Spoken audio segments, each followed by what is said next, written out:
नमस्कार। कैसे हैं आप सभी। बात करते हैं आज अपन पेपर जो अपना थर्ड है, उस थर्ड पेपर में अपन ने जो यूनिट सेकंड है, देखो थर्ड पेपर अपना, उसमें 3 बुक थी, वो जो पोलर इक्वेशन, एक सेकंड बुक थी 3D। तो अपन ने 3D की एक यूनिट जो है वो कंप्लीट कर ली थी, ठीक है। तो 3D का एक यूनिट अपना कंप्लीट हो चुका है, सेकंड यूनिट। 3D में से अपनी सेकंड यूनिट, थर्ड यूनिट और फोर्थ यूनिट, 3 यूनिट होती हैं। तो सेकंड यूनिट कंप्लीट हो चुकी थी स्पेयर की। आज अपन बात करते हैं थर्ड यूनिट की। तो थर्ड यूनिट में अपन लेंगे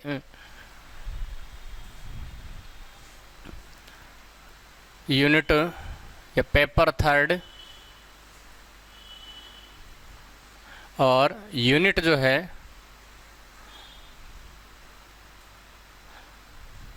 यूनिट थर्ड, ठीक है। और अपना जो टॉपिक रहेगा बेलन, सिलेंडर। बेलन, सबसे पहली बात तो देखो बेलन कहते किसे हैं। डेफिनेशन की ओर, तो डेफिनेशन की अगर बात करें अपन, बेलन खाना बनाने वाला नहीं, वो भी आकृति के अकॉर्डिंग देखें तो एक बेलनाकार आकृति मान सकते हैं अपन, लेकिन वो बेलन लंबवृत्तीय बेलन होता है। बाकी बेलन में अगर देखें नॉर्मली डेफिनेशन, देखो अपन यहाँ पे 3 प्रकार के बेलन की बात करेंगे, उसके इक्वेशनों की बात करेंगे। एक नॉर्मल जैसे डेफिनेशन के तौर पे अपन बेलन कहें, एक आएगा अनवलोपी बेलन और एक होगा लंबवृत्तीय बेलन। तो बेलन कहते किसे हैं, यदि कोई सरल रेखा इस प्रकार से गतिमान है, भाई कोई सरल रेखा है वो गति कर रही है, और वो गति इस प्रकार से कर रही है कि वो हमेशा ही किसी एक निश्चित रेखा के सदैव समांतर रहे। अब जैसे ये रेखा है, ये मैंने फिक्स कर दी, ठीक है। अब एक सरल रेखा ऐसी है जो गति कर रही है इधर उधर, और गति कर रही है, लेकिन इस रेखा के हमेशा कैसी रही है, समांतर रह रही है। अब वो चाहे यहाँ पे है चाहे यहाँ पे, पहले यहाँ जैसे इसके पास में गति कर रही है, फिर गति करती हुई यहाँ पे आया, फिर यहाँ पे, लेकिन हमेशा समांतर रह रही है। तो गति जब भी कर रही है, ये चाहे जिधर भी गति कर रही है, तो और एक दिए गए वक्र को, कोई वक्र है इस प्रकार से, अगर कोई वक्र दे रखा है अपने को, एक दिए गए वक्र को हमेशा क्या करती जा रही है, प्रतिच्छेद करती गुजर रही है। जिधर से भी जाएगी, ये इधर आएगी, इधर आएगी, जैसे भी प्रतिच्छेद कर रही है। तो इस सरल रेखा द्वारा जो पृष्ठ का निर्माण होता है, उसी पृष्ठ को अपन क्या कहते हैं, बेलन कहते हैं। तो हम क्या कहेंगे यहाँ पे कि यदि कोई सरल रेखा, ये सरल रेखा इस प्रकार गतिमान है कि वह सदैव एक निश्चित सरल रेखा के समांतर रहे। मतलब ये रेखा जो है वो इस प्रकार से गति कर रही है कि वो सदैव एक निश्चित सरल रेखा के कैसी रह रही है, समांतर रह रही है। चाहे वो किधर भी जाए, पास आए, दूर जाए, कहीं भी जाए, लेकिन इसके समांतर है। तथा एक दिए गए वक्र को सदैव प्रतिच्छेद करती हो। तो ऐसी, या तो उस सरल रेखा द्वारा जनित पृष्ठ, जनित का मतलब बनाया गया पृष्ठ, जनित पृष्ठ क्या कहलाता है, बेलन कहलाता है। तो यहाँ पे ध्यान दें कि एक सरल रेखा है, वो इस प्रकार से गति कर रही है कि वो एक निश्चित सरल रेखा के कैसी हो रही है, हमेशा ही समांतर रह रही है, और एक दिए गए पृष्ठ को क्या कर रही है, वो हमेशा ही प्रतिच्छेद कर रही है। तो ऐसी कंडीशन में इस रेखा द्वारा जो पृष्ठ का निर्माण होता है, जिधर से भी ये बना रही है, इस रेखा द्वारा जिस पृष्ठ का निर्माण होता है, उस पृष्ठ को अपन क्या कहते हैं, बेलन कहते हैं, ठीक है। अब जिसके द्वारा बेलन का निर्माण हो रहा है, इस रेखा के द्वारा, इस रेखा को तो कहेंगे अपन, जो रेखा गतिमान है ना उसको, इसे तो कहेंगे अपन बेलन की जनक रेखा। ये तो बेलन की जनक रेखा कहलाएगी। और ये जो निश्चित रेखा है जिसके इर्द गिर्द ये गति कर रही है, ये जो रेखा है वो कहलाएगी बेलन की अक्ष। इसे बेलन की क्या कहते हैं अपन, अक्ष कहते हैं, और या निर्देशीय अक्ष कह सकते हैं। और ये क्या कहलाएगी, बेलन की जनक रेखा। और ये जो अपने पास में वक्र है जिसको ये प्रतिच्छेद करते हुए गुजर रही है, ये कहलाएगा बेलन का निर्देशक वक्र, निर्देशक वक्र। ठीक है, तो इस प्रकार से बेलन की जनक रेखा जिससे बेलन का निर्माण होता है, बेलन की अक्ष कह सकते हैं जिसके चारों तरफ रेखा जो है वो गति करती है, और जिस वक्र को प्रतिच्छेद करते हुए वो रेखा गति कर रही है वो क्या हो जाएगा, बेलन का निर्देशक वक्र हो जाएगा। ठीक है, अब अपन बात करें इसके बेलन के बाद में जो अपने पास में ये मान दे रखे हैं, इससे अपन एक बेलन का समीकरण की अगर बात करें कि बेलन का समीकरण किस प्रकार से बनाएंगे, तो मैं यहाँ स्टैंडर्ड कंडीशन में बेलन का इक्वेशन बनाना बता रहा हूँ। बाकी अपने पास अगर कोई क्वेश्चन भी आए ऐसा कोई, तो अपन उसका क्वेश्चन इसी तरीके से या इसी मेथड से सॉल्व करेंगे। तो इसका अपन स्टैंडर्ड कंडीशन में क्वेश्चन लेके चलते हैं कि जिसकी रेखा का इक्वेशन भी स्टैंडर्ड में हो, स्टैंडर्ड कंडीशन में हो, और जो वक्र है वो भी जनरल इक्वेशन व्यापक रूप में दे रखा हो। जैसे क्वेश्चन है, उस बेलन का समीकरण ज्ञात कीजिए, उस बेलन का समीकरण ज्ञात करो जिसका जनक या जिसके जनक सरल रेखा x upon l equal y upon m equal z upon n के समांतर है, के समांतर हैं, तथा निम्न सांकों को प्रतिच्छेद करते हैं, तथा निम्न सांकों को प्रतिच्छेद करते हैं। तो हमको क्या करना है, उस बेलन का समीकरण ज्ञात करना है कि जिसका जनक जो है वो इस रेखा के समांतर है, और जिस जो है उसका निर्देशक वक्र है वो निम्न सांकव है। सांकव दे रखा है ax square plus 2hxy plus by square plus 2gx plus 2fy और plus c equal 0 comma z equal 0। ये अपने को क्या दे रखा है, उसे सांकव का समीकरण दे रखा है, निर्देशक वक्र का समीकरण दे रखा है। अब यहाँ से अपन क्या करेंगे, सबसे पहले तो बेलन की जनक रेखा का समीकरण बनाते हैं, देखो जिसके द्वारा बेलन के जनक का निर्माण हो रहा है। अब यहाँ पे ये जो सरल रेखा दे रखी है, अगला कह रहा है कि उसकी जो जनक रेखा है वो जनक रेखा इस रेखा के समांतर है। अब ये रेखा है तो ये बेलन की अक्ष हो गई, तो ये जो रेखा दे रखी है ये क्या हो गई, बेलन की अक्ष। तो बेलन की अक्ष का समीकरण, बेलन की अक्ष का समीकरण अगले ने दे रखा है क्योंकि इसके समांतर रह रही है, तो बेलन की अक्ष मान सकते हैं अपन अक्ष upon l equal y upon m equal z upon N. ये बेलन की अक्ष हो गई। अब इसके समांतर जनक रेखा, तो बेलन की जनक रेखा का समीकरण मानने के लिए अपन मान के चलें कि किसी भी रेखा का समीकरण बनाने के लिए एक बिंदु की आवश्यकता होती है। ये जो है ये रेखा 0 0 0 से गुजर रही है, क्योंकि रेखा का समीकरण होता है x minus x 1 upon a, या l equal y minus y 1 upon m equal z minus z 1 upon n, जहाँ x1 y1 z1 जो होते हैं वो उस बिंदु के निर्देशांक होते हैं जिससे रेखा गुजरती है। अब यहाँ तो 0 0 0 से गुजर रही है। अब जो रेखा अपन बनाना चाह रहे हैं जनक रेखा, वो मान लेते हैं अपन अल्फा बीटा गामा से गुजर रही है। कोई बिंदु ले लेते हैं अपन, और वो बिंदु कहाँ है, बेलन के ऊपर है। तो मान के चलें, माना बेलन की जनक रेखा पर कोई बिंदु, जनक रेखा पर माना बेलन की जनक रेखा बिंदु कहाँ से, अल्फा बीटा और गामा से गुजरती है। तो बेलन की जनक रेखा का समीकरण या जनक का समीकरण क्या बनाएगा, जनक रेखा का समीकरण x minus alpha upon l equal y minus beta upon m equal z minus gamma upon n. अब देखो मैंने एल एम एन क्यों काम में लिया यहाँ पे, क्योंकि यहाँ अपने को पता है कि जो समांतर रेखाएं होती है उनकी दिक्कोजय हो चाहे दिक् अनुपात हो वो समान होते हैं। तो इस रेखा के समांतर है ये जनक, इसलिए इसके भी दिक् अनुपात एल या दिक्कोजय जो है वो एल एम और एन ही होगी। तो एल एम एन ही लिए अपन ने, X minus alpha upon L, Y minus beta upon M और Z minus gamma upon N. Okay, अब ये कह रहा है हमें पता है कि जो निर्देशक वक्र होता है वो निर्देशक वक्र क्या होता है कि निर्देशक वक्र को जनक जो होता है वो क्या करके जाता है, प्रतिच्छेद करता है। तो यहाँ पे अपन ये जो जनक है वो इस निर्देशक वक्र को प्रतिच्छेद करता है। तो लिखेंगे यह जनक यदि निर्देशक वक्र को प्रतिच्छेद करता है, यदि निर्देशक वक्र को प्रतिच्छेद करता है, प्रतिच्छेद करता है, तो इसका मतलब अगर कोई बिंदु कहीं पे या कहीं पे प्रतिच्छेद हो रहा है तो वो बिंदु दोनों भागों पे होता है। जो भी दो आपस में प्रतिच्छेद करे, दो वक्र, तो जो प्रतिच्छेदी बिंदु वो दोनों पे होता है। अब ये जनक रेखा इस पूरे वक्र को प्रतिच्छेद कर रही है और पूरे वक्र को प्रतिच्छेद कर रही है, इसका मतलब ये जनक रेखा इसके समीकरणों को क्या करेगा, संतुष्ट करेगा। अब यहाँ से अपन क्या कर लेते हैं, इस बिंदु की बात करें कि इस रेखा पर स्थित, पहली बात तो यहाँ z बराबर 0 को प्रतिच्छेद करवाएं अगर, तो z बराबर 0 इसको सेटिस्फाई करेगा।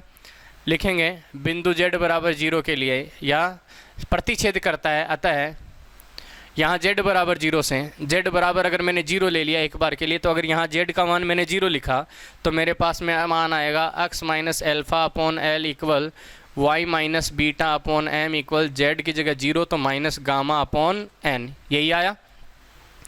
इस रेखा के ऊपर अगर कोई बिंदु स्थित है कहीं पे भी, तो इस रेखा पर स्थित किसी बिंदु के निर्देशांक, किसी बिंदु के निर्देशांक, अगर इस रेखा पर स्थित किसी बिंदु के निर्देशांक देखें अपन, तो देखो x बराबर क्या बनाएगा, एल गामा माइनस का हो जाएगा l gamma upon n, y बराबर हो जाएगा m गामा अपॉन n, और z बराबर क्या चल रहा है, 0, क्योंकि z बराबर 0 तो सेटिस्फाई करवाया है कि इस रेखा पर अगर कहीं पे भी कोई बिंदु होगा तो उसका कोऑर्डिनेट x y z इस रूप में होगा। अब जब ये रेखा उस वक्र को क्या कर रही है, प्रतिच्छेद करते हुए जा रही है, तो मैं कह रहा हूँ इस रेखा पर स्थित किसी भी बिंदु के निर्देशांक ये हैं। अब रेखा जिस बिंदु पर वक्र को प्रतिच्छेद कर रही है वो बिंदु और निर्देशक वक्र का बिंदु दोनों एक ही जगह है, क्योंकि जब ये प्रतिच्छेद करते हुए ऐसे जाएगी जनक रेखा, तो यहाँ पर वाला जो बिंदु है, वक्र वाला जो बिंदु है, इस वक्र को जब ये प्रतिच्छेद करेगी यहाँ पे, तो ये जो बिंदु है ये मैंने स्टैंडर्ड कंडीशन में एक्स वाई जेड के रूप में लिया है, और स्टैंडर्ड कंडीशन में अगर एक्स वाई जेड में लिया तो ये बिंदु कहाँ होगा, वक्र पे भी तो होगा ना, और वक्र पे होगा तो वक्र के समीकरण को क्या करेगा, संतुष्ट करेगा। यहाँ से जब वक्र के समीकरण को इससे सेटिस्फाई करवाएं अपन, एक्स वाई जेड को जब वक्र के समीकरण में रखेंगे, लिखेंगे वक्र के समीकरण से अक्स की जगह तो a इंटू अक्स की जगह आया माइनस का एल गामा अपॉन एन का होल स्क्वायर प्लस 2h, एक मिनट, अल्फ़ा आएगा ना, सॉरी अपन ने बिंदु बनाया है, पूरा नहीं बनाया, अल्फ़ा, ये अल्फ़ा हो गया, यहाँ पे अल्फ़ा माइनस कर सकते हैं और इसको कहेंगे अपन beta minus, beta minus M gamma upon N. ये तो वक्र के समीकरण से क्या बनाएगा, वक्र के समीकरण से, वक्र के समीकरण से क्या बनेगा अपने पास में, अक्स की जगह तो a इंटू, ध्यान देना थोड़ा, अक्स स्क्वायर है तो अक्स का मान देखो alpha minus l gamma upon n का whole square plus 2h, x की जगह alpha minus l gamma upon n, y की जगह beta minus M gamma upon n, हो गया। फिर चलता है बी वाई स्क्वायर, तो बी वाई स्क्वायर का मान है beta minus M gamma upon n का होल स्क्वायर, फिर प्लस 2gx, तो 2 ये g अक्स की जगह alpha minus l gamma upon n plus 2f का मान beta minus M gamma upon n, और प्लस में c इक्वल क्या आ गया, 0। ओके, जब इसे हल करेंगे अपन एन एलसीएम लेखें तो ये अपने पास में मान आएगा a n alpha minus l gamma का होल स्क्वायर प्लस, देखो एन स्क्वायर एलसीएम आया, यहाँ से एन इंटू एन स्क्वायर बनेगा तो यह आएगा 2h alpha n minus l gamma upon में क्या आ जाएगा एन स्क्वायर, सॉरी, प्लस ये b, यह आएगा beta n minus M gamma का होल स्क्वायर प्लस 2g, ये अल्फ़ा एन है तो 2g एन हो जाएगा, क्योंकि यहाँ एन स्क्वायर है, इसके बट्टे में केवल एन होगा, तो n alpha n minus l gamma plus इधर 2f एन, यह आएगा beta minus beta n minus M gamma, और प्लस में सी एन स्क्वायर इक्वल क्या आ गया 0।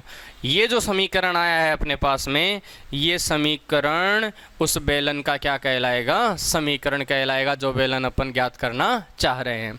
तो ध्यान देना कि अगर किसी बेलन का समीकरण अपने को ज्ञात करना है तो सबसे पहले उसकी जनक रेखा का समीकरण बनाएंगे।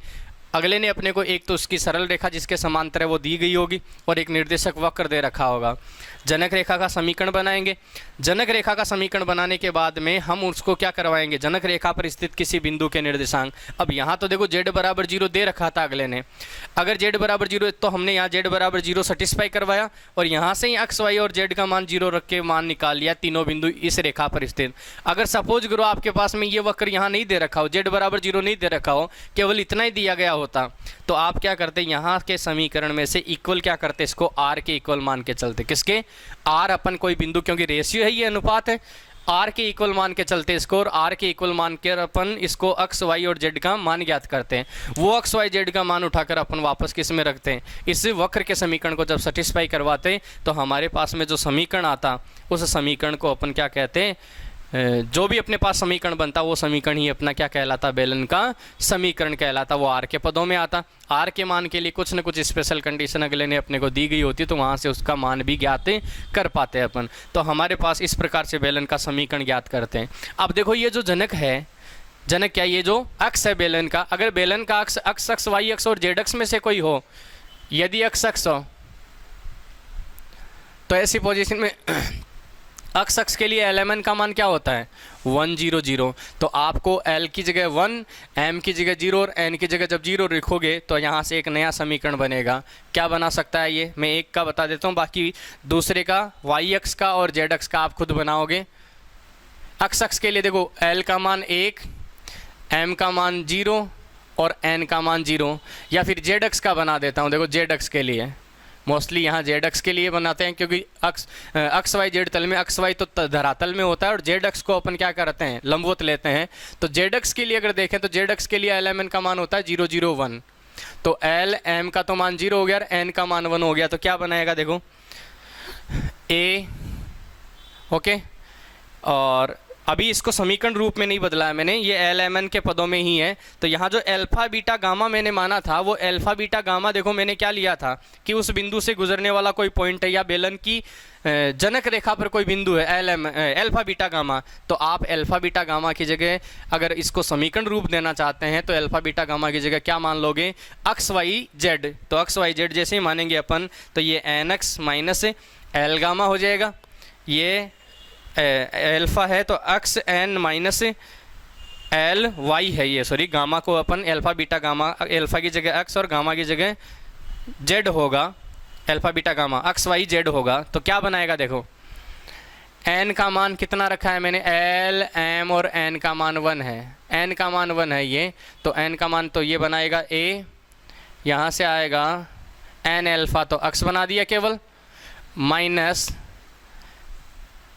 एल गामा, तो एल का मान कितना है 0 0 इंटू गामा, गामा का मान कितना है जेड, तो यहाँ केवल ए एक्स स्क्वायर बनेगा, ए एक्स स्क्वायर आएगा, ठीक है। फिर प्लस 2h, यहाँ अल्फ़ा का मान x, n का मान 1 तो केवल x आएगा, माइनस l का मान कितना है 0, ये पूरा ही 0 हो गया, वैसे एल वाई 0 हो गया, और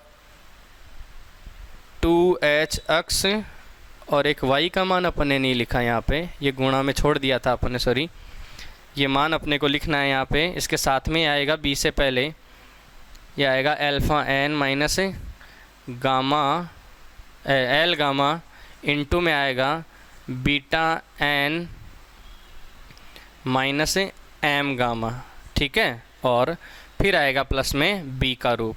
तो यहाँ से अपने पास में 2h, यहाँ से x बचेगा और बीटा का मान y, तो 2h एक्स वाई आ गया, प्लस यहाँ से b, बीटा का मान y हो गया, n का मान 1 हो गया, m का मान 0 है तो ये हो गया बीटा y स्क्वायर, और 2g n का मान 1 है, अल्फ़ा का मान x हो गया, n का मान 1 है, l का मान 0 है, तो यहाँ से 2gx और प्लस 2f, यहाँ से y बचेगा, प्लस 2fy और सी एन स्क्वायर तो प्लस सी इक्वल क्या आया 0। ये अपने पास में जेड अक्स के लिए जो मान आएगा वो जेड अक्स के इक्वेशन के अकॉर्डिंग अपने पास मान आ जाएगा A X square plus 2h X Y plus B Y square plus 2g X plus 2f Y plus C equal 0। ये वो बेलन का समीकरण हो जाएगा जो बेलन जेड अक्स के कैसा है, समांतर है। ठीक है, तो इस प्रकार से अपन इसका समीकरण बनाएंगे। इस समीकरण को यहाँ पे ध्यान देना थोड़ा सा, अल्फा बीटा गामा की जगह अपने को अक्स वाई और जेड ट्रांसफ़र करना है। अगर एक्स वाई जेड जैसे ट्रांसफ़र करेंगे तो हमारे पास में बेलन का क्या आ जाएगा, समीकरण आ जाएगा। ये इसी रूप में होगा। ठीक है, अक्स जेड एक्स के लिए लिया तो जेड एक्स के लिए 0 0 1 लिखोगे। अगर आप वाई एक्स यहाँ पे इस रेखा को वाई एक्स के लिए लेते हो तो 0 1 0, और अगर एक्स के लिए लेते हो तो 1 0 0 मान आ जाएगा। तो इस प्रकार से बेलन का समीकरण ज्ञात करेंगे। तो ये तो था बेलन का समीकरण। अब अपन बात करते हैं अनुवालोपी बेलन के समीकरण की। ठीक है, तो अनुवालोपी बेलन किसको कहते हैं? बात वो की वही है, एक सरल रेखा है वो गतिमान रहेगी। गतिमान होने के साथ साथ एक दिए गए जो पृष्ठ है, देखो अनुवालोप का मतलब होता है कवर करना या ढकना। अनुवालोप का मतलब होता है कवर करना या ढकना। अनुवालोपी बेलन जो अपन बात कर रहे हैं अनुवालोपी बेलन की, अनुवालोपी बेलन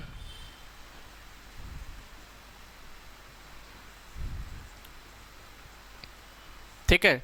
अनुवालोपी बेलन जो देखें अपन, तो अनुवालोपी बेलन कहते किसको हैं? तो सबसे पहली बात, अनुवालोप का मतलब होता है कवर करना या ढकना। तो यहाँ से हम यहाँ पे कहेंगे कि यदि कोई सरल रेखा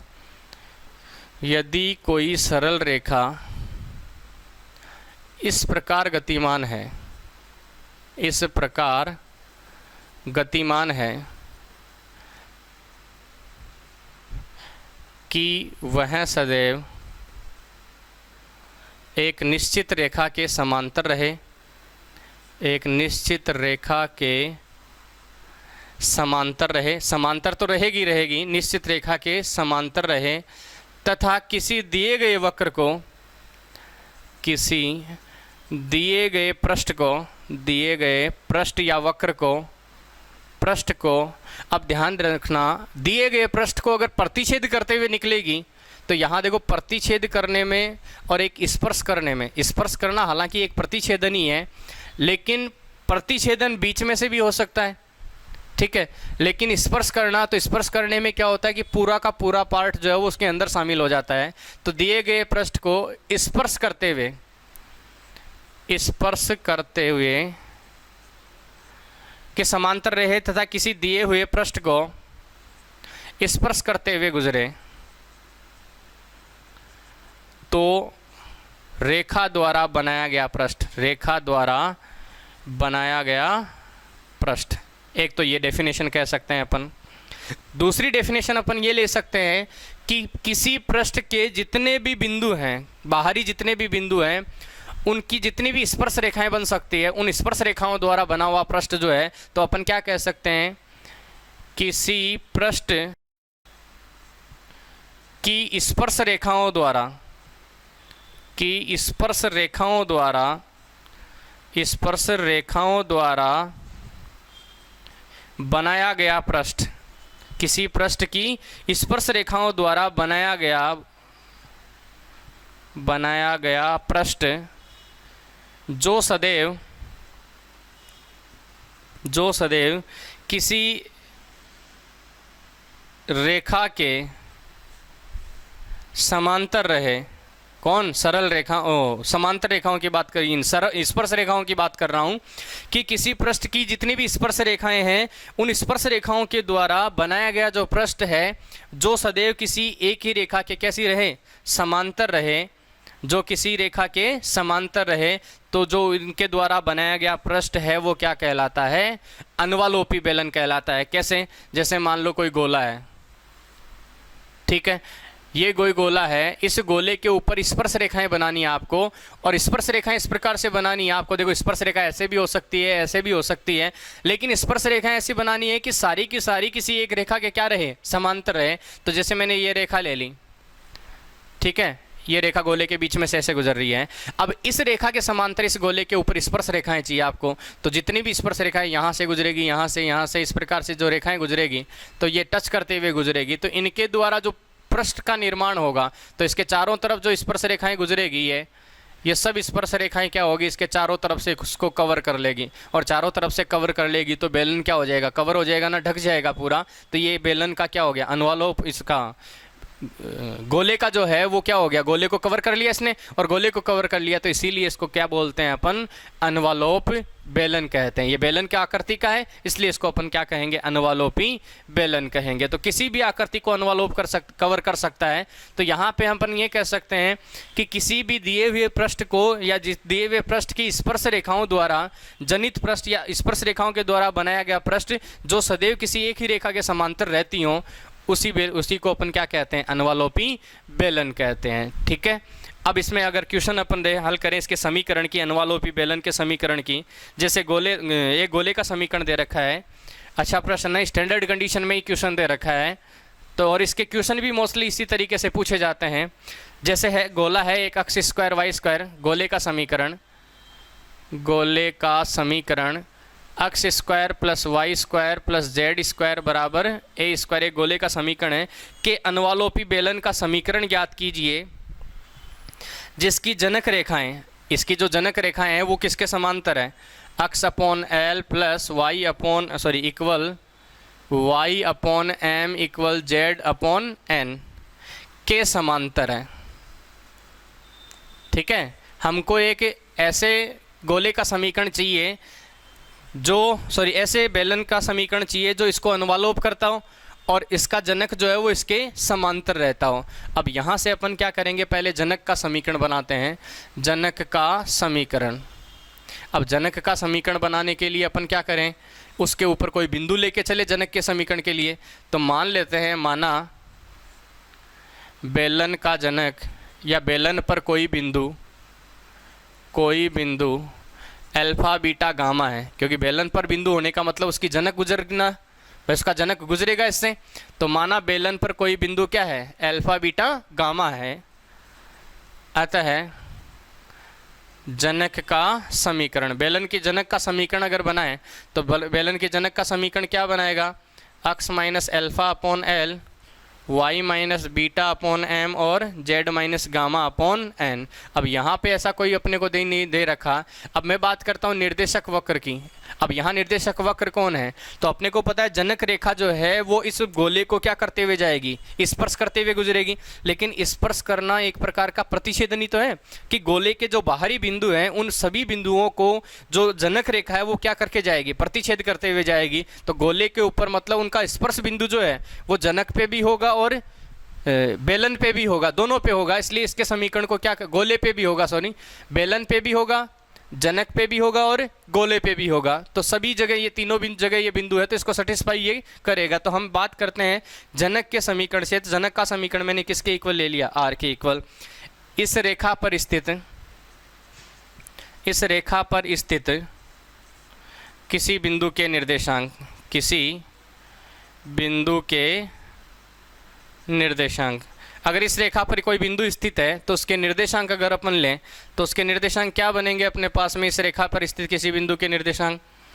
देखो x इक्वल आया l are plus alpha, y equal m are plus beta और z equal n are plus gamma. ये एक्स वाई जेड का मान आया।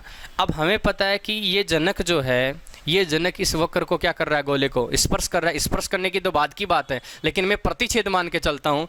लिखें, माना यह बिंदु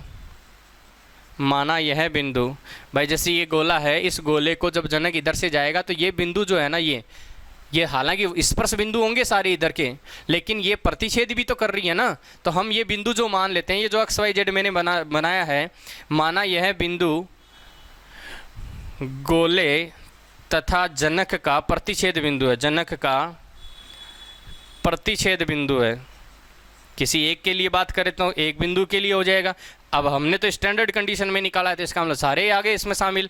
तो ये जनक और बेलन का क्या है, गोले का क्या है, प्रतिच्छेद बिंदु है। और अतः गोले के समीकरण को अगर संतुष्ट करवाए, गोले के समीकरण को अगर संतुष्ट करवाएं अपन, तो x का मान है अपने पास में एल आर प्लस एल्फा का whole square plus M are plus beta का whole square plus N are plus gamma का होल स्क्वायर बराबर में क्या चल रहा है, ए स्क्वायर।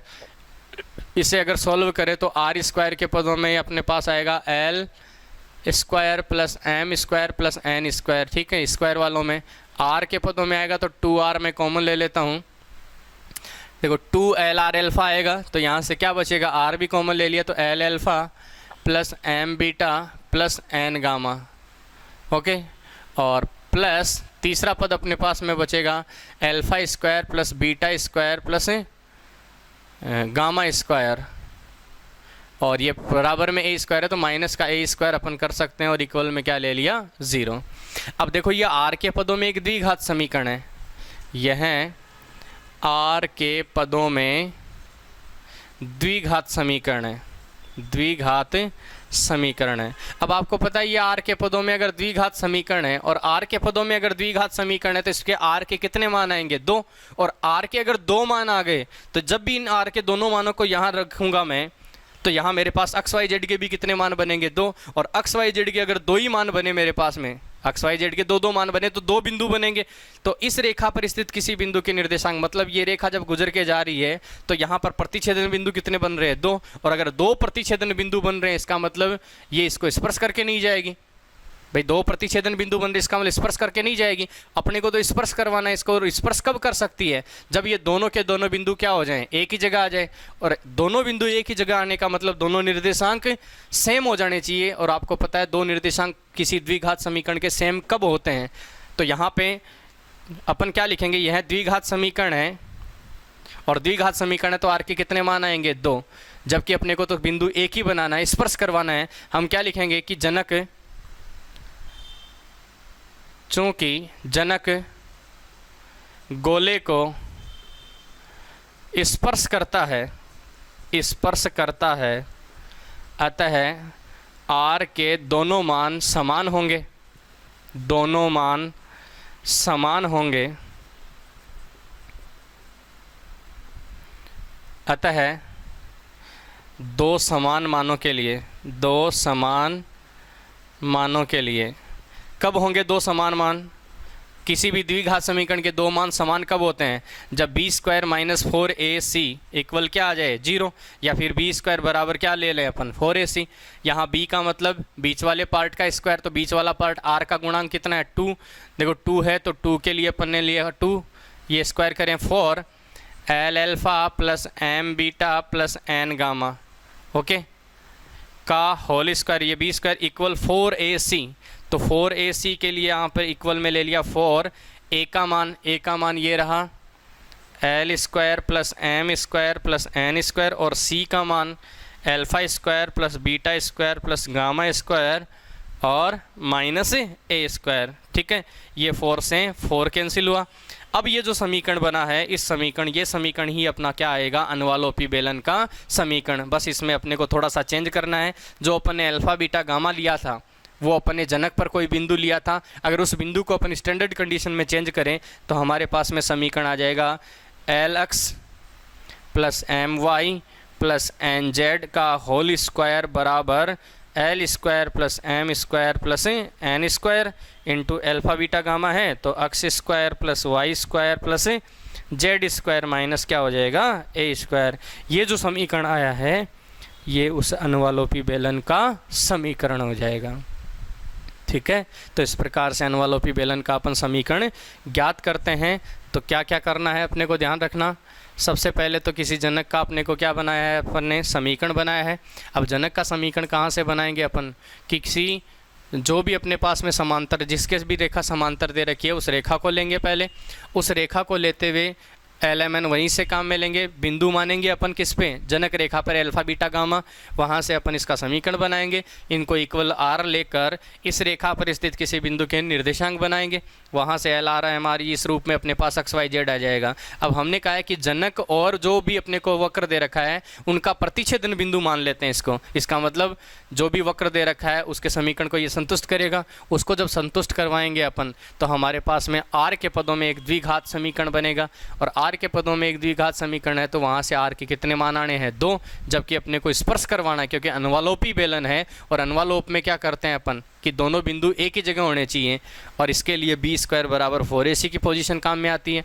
यहाँ जब समीकरण में बी स्क्वायर इक्वल 4ac करेंगे तो हमारे पास lmn के पदों में आएगा। उस lmn के पदों में से जो अपन ने अल्फ़ा बीटा गामा माना था जिस बिंदु से गुजरती है, अगर उसको स्टैंडर्ड कंडीशन में अपन लिखें तो हमने वहाँ पे x y z लिखा है उसको, तो lx plus M Y plus N Z का whole square equal L square plus M square plus N square into X square plus Y square plus Z square minus A square क्या आ जाएगा, इसका समीकरण आ जाएगा जो अनुवालोपी बेलन का समीकरण होगा। ठीक है, तो इस प्रकार से इसके अनुवालोपी बेलन का अपन समीकरण ज्ञात करते हैं। इसके बाद में इसका थर्ड जो अपन पढ़ेंगे वो पढ़ेंगे लंबवृत्तीय बेलन। ठीक है, इसके क्वेश्चन भी सोल्व करेंगे अपन नेक्स्ट। लंबवृत्तीय बेलन,